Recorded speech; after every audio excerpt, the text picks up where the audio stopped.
I've worked in healthcare for over 20 years, entirely in hospitals. Healthcare is a really tough industry. It's not an easy industry. It's a 24/7 operation. How healthcare gets paid for is a total mess. I think as consumers we can all relate to that. But it is tough. You know, our staff, our caregivers see some of the most traumatic and difficult things that happen in our community. Our staff are exposed to those things constantly.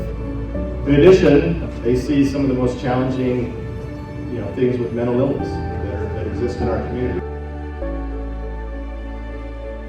That workforce that's in that tough environment, it's difficult to, ensure you've got an environment of trust when you've got people that are having to do some really hard things all the time.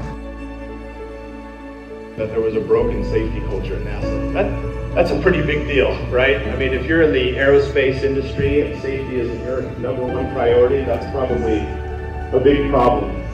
And they said what they uncovered is that this broken culture was largely responsible for these deaths.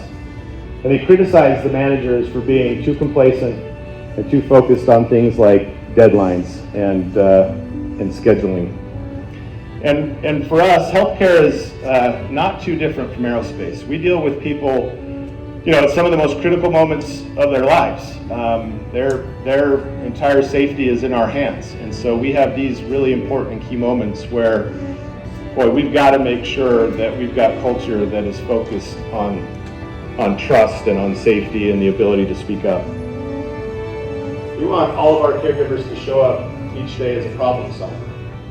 Now, I know that's a challenging task, and I'm not naive to think that we don't have.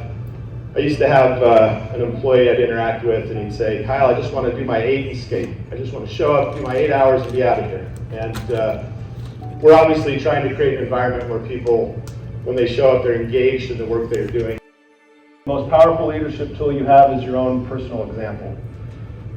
Fairly intuitive, but man, what we do matters. What kind of culture are you creating in your role with your organization?